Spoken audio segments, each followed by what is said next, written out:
Technology has an impact on just about every sport, pushing the boundaries of excellence and adding to the excitement of performances.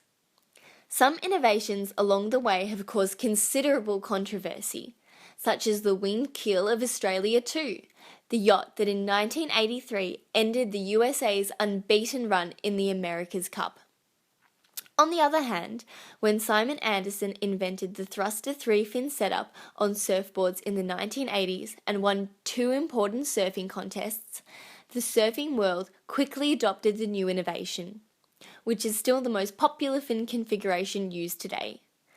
From bobsledding to lacrosse and from tennis to cycling, in fact, in all sports, the desire to win by athletes and the quest for commercial success by sports equipment manufacturers has led to innovation in design and utilisation of the most up-to-date technology. While controversies over new innovations in technology occur in many sports from time to time, none in recent times compare with the swimsuit controversies that plagued swimming in 2008 and 2009. On the 12th of February 2008, after more than 3 years of development and amidst much hype and publicity, Speedo launched their LZR racing swimsuit, which they predicted would revolutionise the sport of swimming. Speedo appeared to live up to its prediction within the first 4 months of the LZR's launch. 38 world records were broken by athletes wearing the swimsuit. The media spotlight was suddenly shone on swimming, and the reason for the spate of records was attributed almost entirely to Speedo's highly publicised and aggressively marketed LZR racing suit. By the conclusion of 2008 Beijing Olympics, a further 25 world records had been broken, 23 of them by athletes wearing the LZR suit. Once again, the media attributed these results solely to the LZR suits and not to the accomplishments of highly trained elite athletes. Speedo and the LZR suits were becoming victims of their own hype and publicity.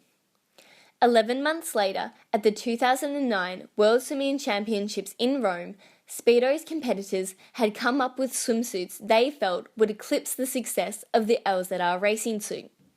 The new generation full-length bodysuits were essentially made of polyurethane or neoprene, the same materials used in wetsuits. FINA banned these swimsuits initially, but later bowed to pressure and approved them for use in the 2009 World Championships. World records continued to fall, but far fewer by swimmers wearing the now outdated LZR race suits. It was the new, full-length polyurethane supersuits that were dominating. After Michael Phelps wearing what was essentially half an LZR race suit, giving him no advantage at all, was easily beaten by German Paul Biedermann, who had previously not won any Olympic or championship medals, but was wearing a full-length polyurethane supersuit. Phelps's coach said Phelps would boycott further international swim meets until FINA took a stance on the suits and banned them.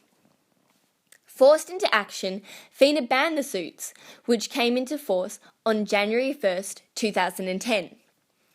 Ultimately, for the sport of swimming, this was the correct decision, the fairest way of handling a situation which FINA had let grow out of control. The LZR swimsuits were actually in themselves not as advantageous as they were made out to be, but were caught up in the whole controversy and banned along with the polyurethane supersuits, which did deserve the newly coined phrase of technological doping, as they were essentially a modified wetsuit, offering the buoyancy benefit of a wetsuit and a significant reduction in drag. The banning of the suits was applauded by elite swimmers. Australian Olympic gold medalist Libby Trickett said, "They have taken the limelight from people's performances and that's not right." She criticised FINA for allowing the neoprene and polyurethane suits and not taking decisive action earlier. The banning of the suits was the right decision for the sport of swimming and will return the focus to the actual physical performance of the swimmers and not what suit they are wearing. Sadly, the focus in Beijing was on the suit and not on the 4 years of refinements and improvements to training, technique and nutrition.